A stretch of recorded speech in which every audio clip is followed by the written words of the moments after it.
આકાશવાણી અમદાવાદ વડોદરા પ્રાદેશિક સમાચાર બકુલા પરમાર વાંચે છે. રાષ્ટ્રપતિ દ્રૌપદી મુર્મુએ આજે મોરબીના ટંકારા ખાતે ચાલી રહેલી મહર્ષિ સ્વામી દયાનંદ સરસ્વતીની 200મી જન્મજયંતિની ઉજવણીમાં ભાગ લીધો.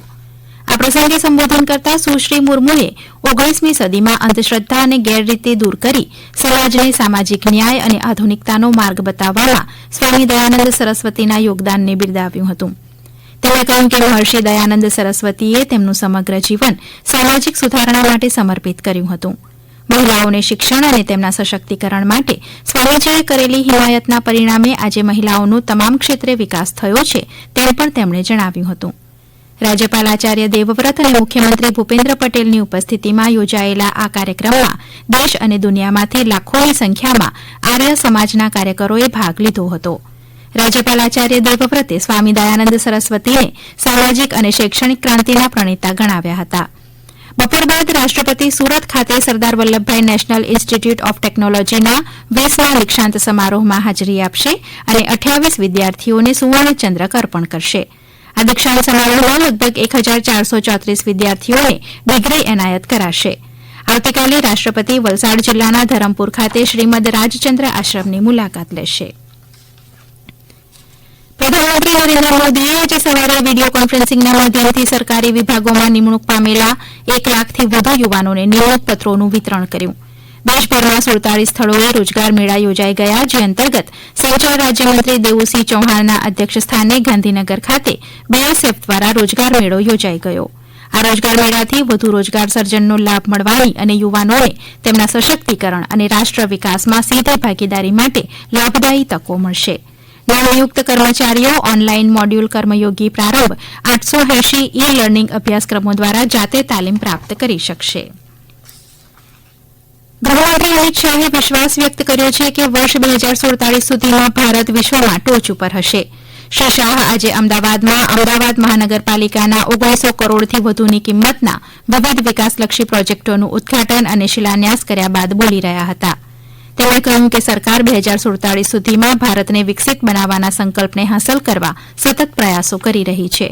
તેમણે પ્રધાનમંત્રી શ્રી મોદીના 3જા કાર્યકાળ દરમિયાન ભારત વિશ્વની ટોચની 3 અર્થવ્યવસ્થાઓમાં સામેલ થશે તેવી આશા વ્યક્ત કરી હતી. શ્રી શાહે અમદાવાદના થલતેજમાં નવનિર્મિત સામૂહિક આરોગ્ય કેન્દ્રનું લોકાર્પણ કર્યું હતું. તેમણે જૂના વાડજ ખાતે પુનર્વસન યોજના અંતર્ગત આર્થિક રીતે નબળા વર્ગો માટે તૈયાર કરાયેલા 588 જેટલા આવાસોનું લોકાર્પણ કર્યું હતું. શ્રી શાહ જેતલપુરના નરનારાયણ શાસ્ત્રી ઇન્સ્ટિટ્યૂટ ઓફ ટેકનોલોજીના ઉદઘાટન સમારોહમાં હાજરી આપશે અને રાત્રે તેઓ SGVP કેમ્પસ છારોડી ખાતે ગાંધીનગર પ્રીમિયર લીગનું ઉદઘાટન કરશે. કૃષિ રાજ્યમંત્રી બચુભાઈ ખાબડે જણાવ્યું છે કે રાજ્યના ખેડૂતોને બાગાયતી પાકોના સંગ્રહ માટે ખાનગી કોલ્ડ સ્ટોરેજ નિર્માણ માટે સહાય આપવામાં આવે છે, જેના ભાગરૂપે અરવલ્લી અને સાબરકાંઠા જિલ્લામાં છેલ્લા 2 વર્ષમાં 24 કરોડ રૂપિયાની સહાય ચૂકવાઈ છે. વિધાનસભા ખાતે અરવલ્લી અને સાબરકાંઠામાં કોલ્ડ સ્ટોરેજ સહાય અંગેના પ્રશ્નના પ્રત્યુત્તરમાં મંત્રી શ્રી ખાબડે કહ્યું કે આ બંને જિલ્લામાં બાગાયતી ખાતાની સહાયથી અરવલ્લી જિલ્લામાં 50 તથા સાબરકાંઠા જિલ્લામાં 49 મળી કુલ 99 ખાનગી કોલ્ડ સ્ટોરેજ કાર્યરત છે. રાજ્યમાં એક જ શિક્ષણવાળી પ્રાથમિક શાળાઓમાં સત્વરે શિક્ષકો મૂકવામાં આવશે તેમ શિક્ષણમંત્રી ડોક્ટર કુંવર ડિંડોરે જણાવ્યું છે. વિધાનસભામાં આજે આ અંગે પૂછાયેલા પ્રશ્નના જવાબમાં મંત્રી શ્રી ડિંડોરે ઉમેર્યું કે રાજ્યમાં એક જ શિક્ષકવાળી 1606 પ્રાથમિક શાળાઓ છે, જેમાં સત્વરે શિક્ષકો મૂકવામાં આવશે. તેમણે કહ્યું કે શિક્ષણના અધિકાર RTE કાયદા હેઠળ વિદ્યાર્થી દીઠ શિક્ષકની સંખ્યા ફાળવવામાં આવે છે અને 30 વિદ્યાર્થી દીઠ 1 શિક્ષક અપાય છે. તેમણે જણાવ્યું કે પ્રાથમિક શાળાઓમાં ભૂલકાઓનું શિક્ષણ બગડે નહીં એ માટે આવી શાળાઓમાં યોગ્ય લાયકાત ધરાવતા જ્ઞાન સહાયક મૂકવાની પ્રક્રિયા હાથ ધરવામાં આવી છે. સાથોસાથ શાળાઓમાં વધઘટ કેમ્પનું આયોજન કરાય છે. તેમણે વધુમાં કહ્યું કે વિદ્યાર્થીઓની સંખ્યા ઓછી હોય તેવી શાળાઓ પણ વધુ છે, જેના પરિણામે એક જ શિક્ષક ધરાવતી પ્રાથમિક શાળાઓની સંખ્યામાં વધારો જોવા મળ્યો છે. મહીસાગર જિલ્લા આયોજન મંડળ દ્વારા વર્ષ 2024-25 અંતર્ગત 935,43,000 રૂપિયાના કુલ 1024 વિકાસ કાર્યોને મંજૂર કરાયા છે. મહીસાગર જિલ્લાના પ્રભારી મંત્રી બચુભાઈ ખાબડના અધ્યક્ષસ્થાને વર્ચ્યુઅલ માધ્યમથી જિલ્લા આયોજન મંડળની બેઠક લુણાવાડા ખાતે યોજાઈ હતી, જેમાં જિલ્લાના 6 તાલુકાઓ અને 3 નગરપાલિકાઓના વિકાસ કામોને સર્વાનુમતે મંજૂરી આપવામાં આવી હતી. બેઠકમાં મંત્રી શ્રી ખાબડે જણાવ્યું હતું કે રાજ્ય સરકાર સર્વે વિસ્તારોના સર્વાંગી વિકાસ માટે પ્રતિબદ્ધ છે અને દરેક વિકાસ કામ સમય મર્યાદામાં ગુણવત્તાસભર રીતે થાય તે ખૂબ જ આવશ્યક છે. તેમણે સંસદ સભ્યોની ગ્રાન્ટ સંબંધિત કામો વહેલી તકે પૂર્ણ કરવાનું સૂચન કર્યું હતું. મહેસાણાના ઓઝા માર્કેટયાર્ડમાં રવિ પાક જીરું, વરિયાળી અને ઈસબગુલ જેવા પાકોની આવક શરૂ થઈ છે.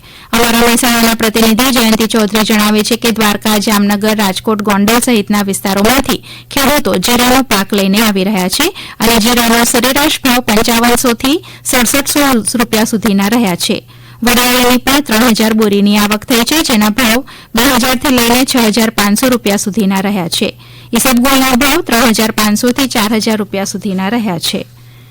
આ સમાચાર આપ આકાશવાણીના અમદાવાદ વડોદરા કેન્દ્ર પરથી સાંભળી રહ્યા છો. વધુ સમાચાર આપ અમારી વેબસાઇટ newsonair.gov.in/gujarati ઉપર વાંચી શકશો.